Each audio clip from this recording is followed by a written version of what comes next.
Good morning Sahyadri media partner नगर Sahyadri associated bye Sahyadri publication.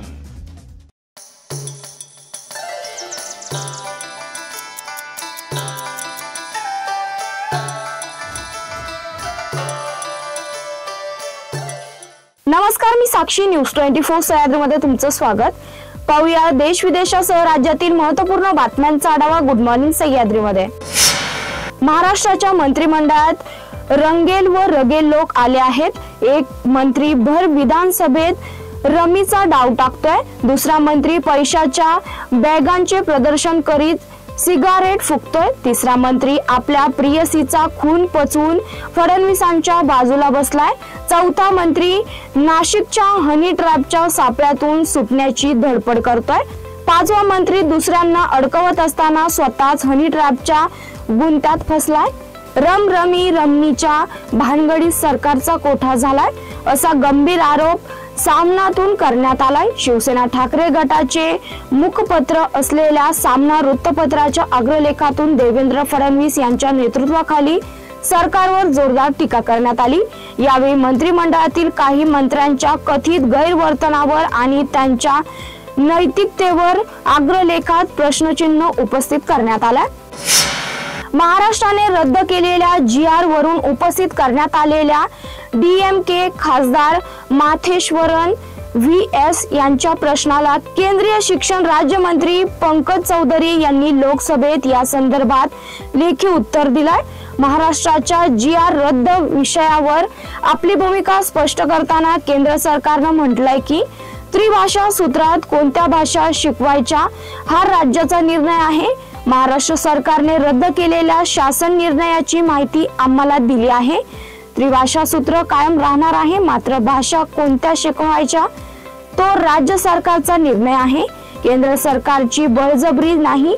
3 भाषा माध्यमिक शिक्षण पूर्ण होईपर्यंत शिकवायच्या आहेत, त्यामुळे 6वी किंवा 7वी इयत्ता विद्यार्थी भाषा निवडू शकतात। 3 पैकी 2 भाषा भारतीय असाव्यात इतकीच राष्ट्रीय धोरणाची अपेक्षा असल्याचं केंद्रीय शिक्षण राज्यमंत्री पंकज चौधरी यांनी म्हटलंय। कृषी मंत्री माणिकराव कोकाटे यांचा विधान भवनात मोबाईलवर रमी खेळतानाचा व्हिडिओ समोर आला। या व्हिडिओनंतर राज्यात चांगलंच वातावरण तापलं। विरोधकांकडून सरकारची कोंडी सुरू असून माणिकराव कोकाटे यांच्या राजीनाम्याची मागणी करण्यात येत आहे। यावर आता मुख्यमंत्री देवेंद्र फडणवीस यांची पहिली प्रतिक्रिया समोर आली आहे। मला असं वाटतं की हे अतिशय चुकीचं आहे। अशा प्रकारे विधान भवनात जेव्हा चर्चा सुरू असते तेव्हा आपलं काम नसलं तरी सिरियसली बसणं गरजेचं असतं। साधारणपणे एखाद्या वेळेस असं होतं की तुम्ही कागदपत्र वाचता, बाकीच्या गोष्टी वाचता, पण रमी खेळतानाचा व्हिडिओ हा निश्चितच योग्य नाही। अर्थात त्यांनी त्या ठिकाणी खुलासा देखील दिला आहे, मी काही रमी खेळत नव्हतो, अचानक ती जाहिरात आली। पण जरी त्यांनी सांगितलं असलं तरी एकूण जे काही घडलं ते काही आम्हाला भूषणावह नाही असं मुख्यमंत्री देवेंद्र फडणवीस यांनी म्हटलंय। राजकीय वर्तुळात मोठी बातमी समोर येत आहे।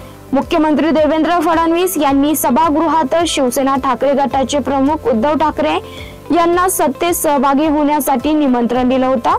विधान परिषदेचे विरोधी पक्षनेते अंबादास दानवे यांच्या निरोप समारंभ प्रसंगी ते बोलत होते। तिकडे स्कोप नाहीये, पण इकडे स्कोप आहे। उद्धव ठाकरे इकडे येऊ शकता असं फडणवीस यांनी म्हटलं होतं। फडणवीस यांच्या या वक्तव्यानंतर राजकीय वर्तुळात चर्चेला चांगलंच उधाण आलं होतं।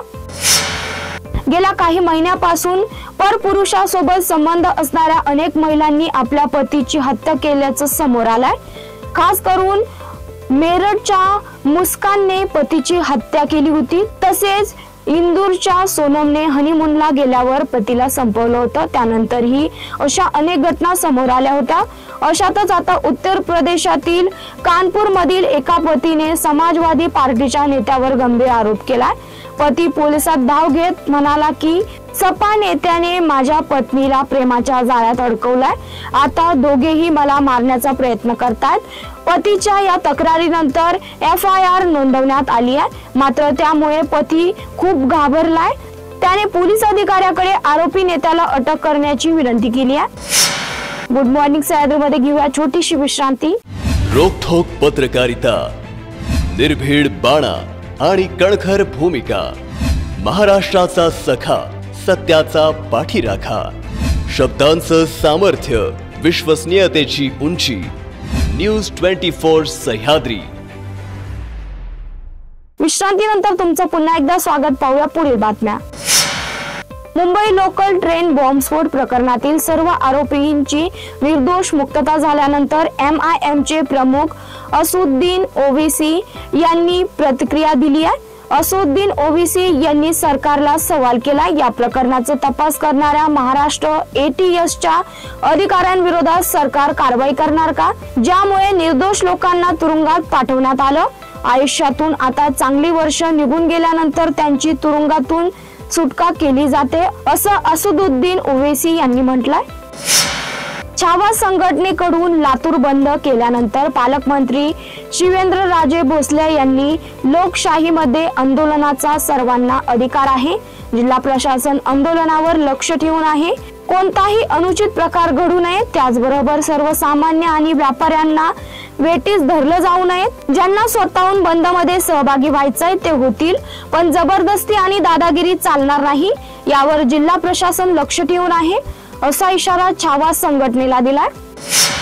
लातूर बंदची घोषणा झाल्यानंतर त्यावर पालकमंत्री शिवेंद्रराजे भोसले यांनी छावाच्या कार्यकर्त्यांना इशारा दिलाय, या संपासाठी जबरदस्ती करू नका, गुंडगिरी खपून घेतली जाणार नाही, असा इशारा दिला होता। त्यावर छावाच्या वतीने प्रत्युत्तर देण्यात आलंय। छावा संघटनेचे प्रदेशाध्यक्ष विजयकुमार घाटगे यांनी म्हटलंय की शेतकऱ्यांच्या हितासाठी आम्ही गुंडगिरी करणार, जबरदस्ती करणार, मारही खाणार, पण मागे हटणार नाही।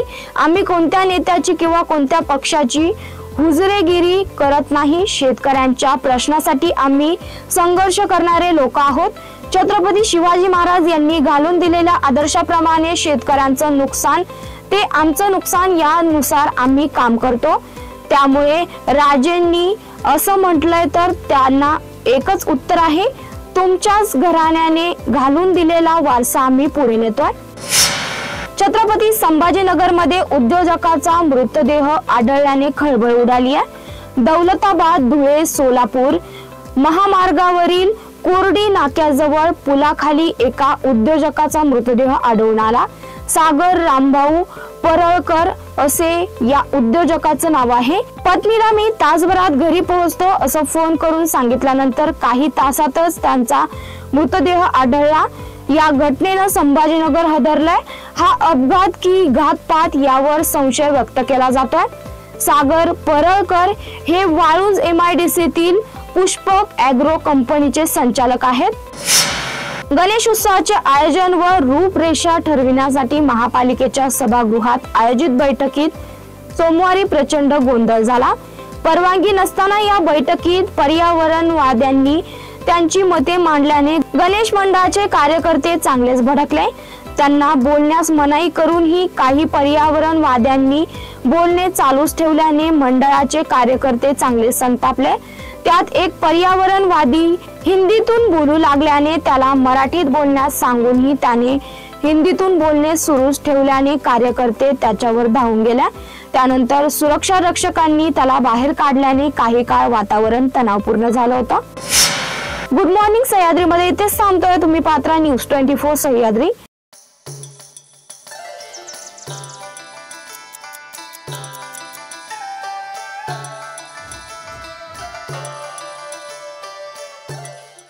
शब्दांचं सामर्थ्य, विश्वसनीयतेची उंची। न्यूज 24 सह्याद्री।